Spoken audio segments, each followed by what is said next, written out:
مصطفیٰ کریم صلی اللہ علیہ وآلہ وسلم نے ارشاد فرمایا، مومن ایک سوراخ سے 2 مرتبہ نہیں ڈسا جاتا۔ چونکہ ہمارا دین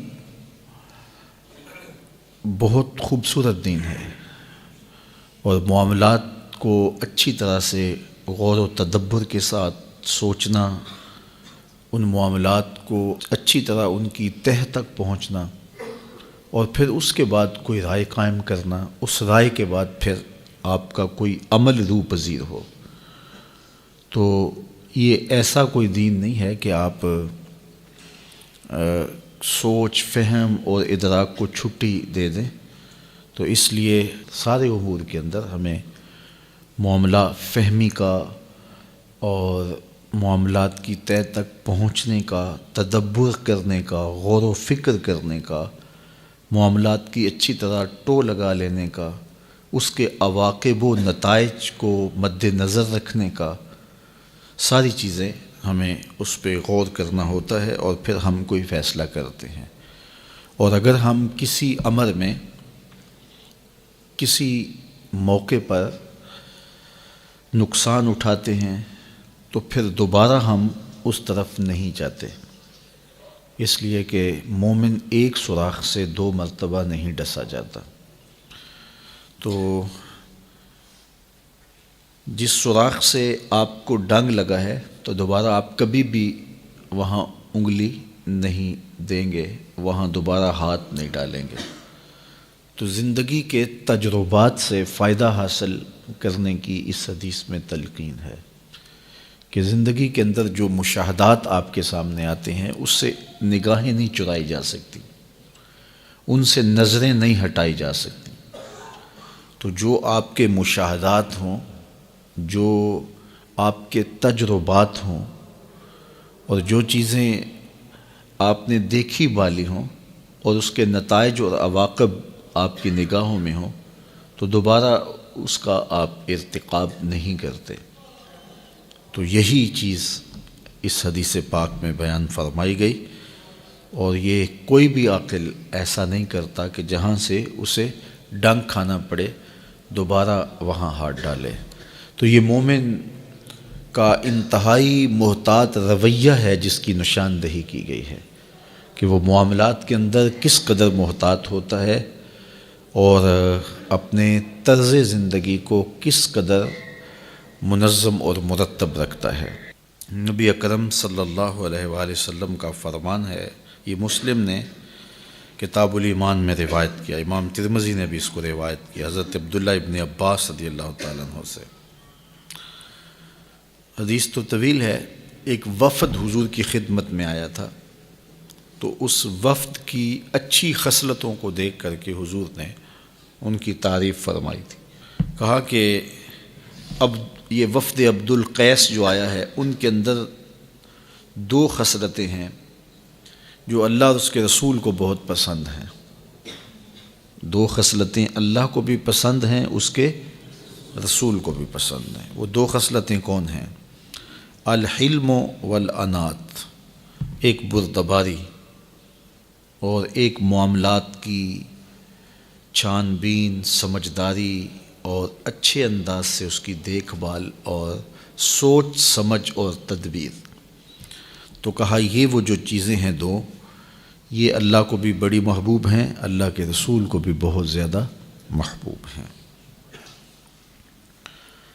حضرت سہل بن سعد الساعدی رضی اللہ تعالی عنہ سے مروی ایک روایت ہے، رسول کریم صلی اللہ علیہ وآلہ وسلم نے ارشاد فرمایا کہ معاملے کو سمجھ کے تسلی بخش نتیجے تک پہنچنے کے بعد اس کام کو کرنا، سوچ و بچار کرنا، اس کی تدبیر کرنا، اس کے عواقب و نتائج کو دیکھنا، یہ اللہ کی طرف سے کسی شخص کو عطا ہوتی ہے۔ والعجلۃ من الشیطان، اور جو عجلت ہوتی ہے یہ شیطان کی طرف سے ہوتی ہے۔ حضرت نبی رحمت کا ایک فرمان اور سنیے جو انہی احادیث کی تشریح ہے، جو حضرت انس رضی اللہ تعالی عنہ سے مروی ہے۔ کہتے ہیں کہ ایک شخص حضور کی خدمت میں عرض گزار ہوا، اوصنی، حضور مجھے وصیت کیجئے، مجھے کوئی وصیت کیجئے۔ مختلف اوقات میں مختلف لوگوں نے حضور سے وصیت طلب کی ہے۔ آقا کریم علیہ السلام نے مختلف اوقات کے اندر مختلف لوگوں کو مختلف جواب دیے ہیں۔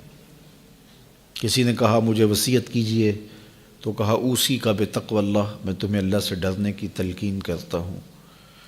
کسی نے کہا مجھے وصیت کیجئے تو فرمایا کہ غریبوں کے پاس بیٹھا کرو۔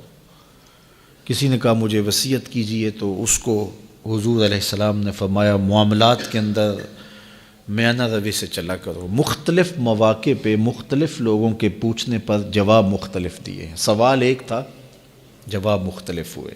سب کا سوال یہ تھا اوصنی، مجھے وصیت کیجئے۔ ہر ایک کو الگ الگ وصیت حضور نے فرمائی ہے۔ اس کی کیا وجہ؟ حکیم حاذق سے جب کوئی علاج پوچھتا ہے تو ہر ایک کو ایک ہی گولی نہیں دیتا، اسے پوچھنے والے کی نبض کا پتہ ہوتا ہے، اس کے چہرے سے پہچان لیتا ہے اس کا مرض کیا ہے، اس کو دارو کون سا دینا ہے۔ تو جس نے بھی وصیت حضور سے پوچھی، نگاہ رسالت مآب نے جان لیا کہ اس کا علاج کس میں ہے، تو وہی علاج تجویز فرمایا۔ تو جو کسی نے سوال کیا اور اس کی جو ضرورت تھی، نبی رحمت صلی اللہ علیہ وآلہ وسلم نے اسی ضرورت کو پیش نظر رکھتے ہوئے اس کو وصیت فرمائی۔ مجھے کوئی وصیت کے بارے پوچھتا ہے تو میں سوچ میں پڑ جاتا ہوں کہ اس کو کیا کہوں، تو لیکن اللہ کے محبوب سے کوئی پوچھتا تو حضور کے سامنے لوگ بالکل واضح تھے، شفاف آئینوں کی طرح حضور کے سامنے ہر ایک کا عکس تھا کہ اس کو کیا چاہیے، اس کو مرض کیا ہے، اس کا علاج کیا ہے، اس کو شفا کس دارو سے ہوگی۔ تو پھر آقا کریم ایسے ہی اس کو جواب ارشاد کرتے۔ اللہ اکبر۔ تو اس نے عرض کی یا رسول اللہ صلی اللہ علیہ وسلم مجھے وصیت کیجئے، تو حضور نے ارشاد فرمایا خذ الامر بالتدبیر، معاملے کو غور و فکر کے ساتھ دیکھو، معاملات کی تدبیر کرو، معاملات کی منصوبہ بندی کرو۔ جب کوئی بھی کام کرنا چاہو تو اس کی منصوبہ بندی کرو، پوری طرح سے اس کے عواقب و نتائج دیکھو اور اس کی اچھی تدبیر کرو، اور اگر تم سمجھو کہ اس کا نتیجہ اچھا نہیں ہے اور یہ کام، یہ مشق نتیجہ خیز نہیں ہوگی، تو پھر فرمایا اس کام کے کرنے سے رک جاؤ۔ تو یہ کتنی خوبصورت حضور کی نصیحت تھی، اور ما قبل جتنی حدیثیں 2 یا 3 آپ نے سماعت کی ہیں ان کی یہ حدیث تشریح ہے کہ حضور نے وصیت کرتے ہوئے فرمایا کہ جب کوئی بھی کام کرنا چاہو، وہ دنیا کا کام ہو یا دیگر کوئی تمہارا امور دین میں سے ایسا کام ہو، غیر منسوس کام، ایک ہوتا ہے منسوس کام، نماز پڑھنا ہے تو اس کے لیے سوچ و بچار تو نہیں کرنی، نماز تو پڑھنی ہے۔ روزے کے لیے سحری کے وقت بندہ سوچنے لگ جائے کہ میں روزہ رکھوں کہ نہ رکھوں، ان امور پر تو سوچ و بچار نہیں کرنی ہے۔ سوچ و بچار ان امور پہ کرنی ہے کہ جن کی منصوبہ بندی آپ نے کرنی ہے، اور جن چیزوں کا ایسی چیزوں سے تعلق نہیں ہے، تو وہ کوئی آپ کام کرنے جا رہے ہیں تو اس کی پھر آپ نے منصوبہ بندی کرنی ہے۔ تو اسی طرح دنیاوی امور کے اندر بھی کچھ کام ہیں تو وہ تو آپ روزمرہ کی روٹین کے مطابق کرتے ہیں، اس میں تو ظاہر ہے بھوک لگی ہے تو کھانا کھا لینا ہے، بات ختم۔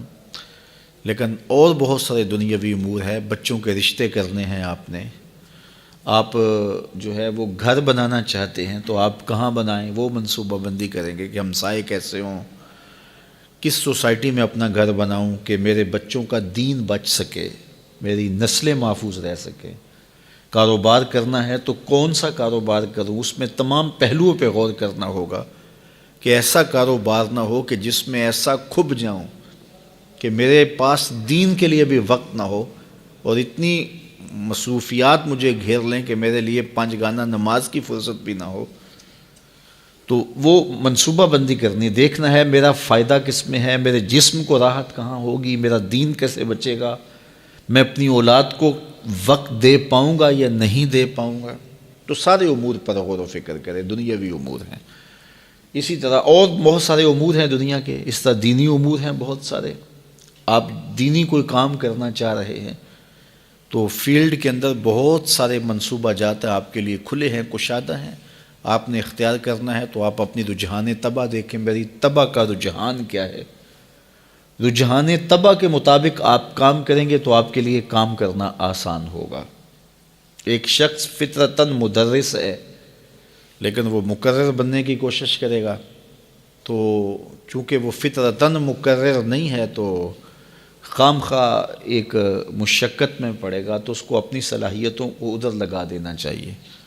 ایک شخص کی طبع کے اندر جو ہے وہ تقریری صلاحیتیں ہیں، تو وہ محرر بننا چاہتا ہے تو اس کے لیے یہ مشکل ہوگا کہ صلاحیتیں اس کو کسی اور جانب کھینچ رہی ہیں اور وہ اپنے آپ کو کسی اور سمت لے جا رہا ہے.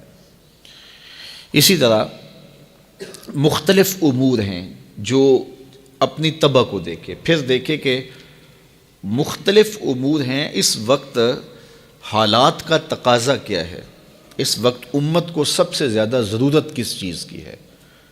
دیکھیے یہ کام بھی دین کا ہے، یہ کام بھی دین کا ہے، یہ کام بھی دین کا ہے. اب ان تینوں میں سے میں کون سا کام آسانی سے کر سکتا ہوں، مجھے پہلے تو اس کی ترجیح اختیار کرنی چاہیے. اس کے بعد ان تین کاموں میں سے اب یہ جو کام میں نے اختیار کیا ہے یا میں تینوں ہی کر سکتا ہوں، تو اس میں سے میں کس کو اختیار کروں. تو میں اس کو اختیار کروں گا جس کی امت کو ضرورت زیادہ ہوگی، جس کی قوم کو ضرورت زیادہ ہوگی. اور اسی طرح پھر آگے اس کا جو طریقہ کار ہے وہ کیا ہوگا. تو اس کا کچھ تو حدود اور قیود شریعت اسلامیہ کی جانب سے متعین ہیں، آپ اس سے انحراف نہیں کر پائیں گے، لیکن کچھ چیزوں کے بارے میں آپ کو اختیار دیا گیا ہے، تو اس میں آپ اپنے اختیار کو کیسے استعمال کرتے ہیں، یہی آپ کی دانائی ہے، یہی آپ کی حکمت عملی ہے. تو وہی حکمت عملی آپ کی کامیابی کی ضمانت بنتی ہے. اور اسی طرح دیگر امور ہیں زندگی کے، اس میں تو یہ ساری چیزیں یہ دین سے ہیں. ایسا نہیں ہے کہ جدھر میں نے منہ اٹھا لیا اور ادھر میں چل پڑا، ایسا نہیں ہے، بلکہ مجھے اپنے معاملات کو مکمل تدبیر کے ساتھ، مکمل منصوبہ بندی کے ساتھ اپنے کاموں کا کوئی رخ متعین کرنا ہوگا، کوئی ترجیحات طے کرنی پڑیں گی. پھر ان ترجیحات پر مجھے چلنے کے لیے دیکھنا ہوگا میسر وسائل کیا ہیں اور امت کی ضروریات کیا ہیں، پھر اس کے مطابق میں چلوں گا. اسی طرح گھریلو زندگی کے اندر ہے، اسی طرح آپ کی کاروباری زندگی کے اندر ہے. بہت سارے لوگ ایسے ہوتے ہیں کہ ان کے پاس راس المال بہت تھوڑا ہوتا ہے، اتنا بڑا کاروبار شروع کر لیتے ہیں کہ پھر قرض اٹھانا شروع کر دیتے ہیں اور قرض میں جکڑے جاتے ہیں. تو وہ کہتے ہیں جی میں نے تو جو کاروبار کیا ہے مجھے راس ہی نہیں آیا. میاں تم نے پہلے سوچا سمجھا ہی نہیں ہے. پہلے تم نے دیکھا ہوتا کہ میری چادر کتنی بڑی ہے اور میں نے پاؤں کتنے پھیلانے ہیں. تو نے چادر سے زیادہ پاؤں پھیلا لیے، اس لیے تو پریشان ہوا. تو تجھے چاہیے تھا کہ اس چادر کے مطابق پاؤں پھیلاتا. تو جو میسر وسائل ہیں اس کے پاس، تو ان وسائل کے مطابق جو میسر صلاحیتیں ہیں ان صلاحیتوں کے مطابق. تو یہ حکمت دین ہے، اور اللہ کے محبوب علیہ السلام نے ہمیں جو دین دیا ہے تو اس دین میں ہم یہ سب کچھ سیکھنے کو ملتا ہے. عبادات کے مجموعے کا نام ہی دین نہیں ہے کہ سجدہ ایسے کرنا ہے، رکوع ایسے کرنا ہے، قیام ایسے کرنا ہے، بس یہی دین نہیں ہے. باقی ادیان میں تھا کہ کچھ امور تھے، لیکن اسلام مکمل ضابطہ حیات ہے. ماں کی گود سے لے کر، پیدا ہونے سے لے کر لحد میں اترنے تک کوئی ایک لمحہ بھی ایسا نہیں ہے جس لمحے میں اسلام ہمیں رہنمائی نہیں دیتا ہے. ایک ایک لمحے میں ہمیں رہنمائی دیتا ہے. تو آقا کریم علیہ السلام سے جب اس نے پوچھا تو ظاہر ہے حضور نے اس کے حال کے مطابق اس کو جواب دیا. دیکھیے حضرت ابوبکر صدیق رضی اللہ تعالیٰ عنہ سارا مال لے آئے نا حضور کی خدمت میں، پیش کر دیا. تو حضور نے ان سے وصول کر لیا. پوچھا ما ابقیت لأہلک یا ابا بکر، ابو بکر گھر والوں کے لیے کیا چھوڑا ہے؟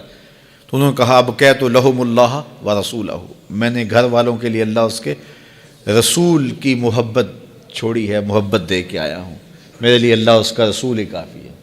تو حضور نے ان کا مال وصول کر لیا. اور ایک اور صاحب آئے ایک دوسرے موقع پر اور انہوں نے سارا مال پیش کرنا چاہا. تو حضور نے فرمایا کہ نہیں، اپنے اہل خانہ کے لیے بھی تو کچھ رکھو نا، ان کو کنگال نہ کرو۔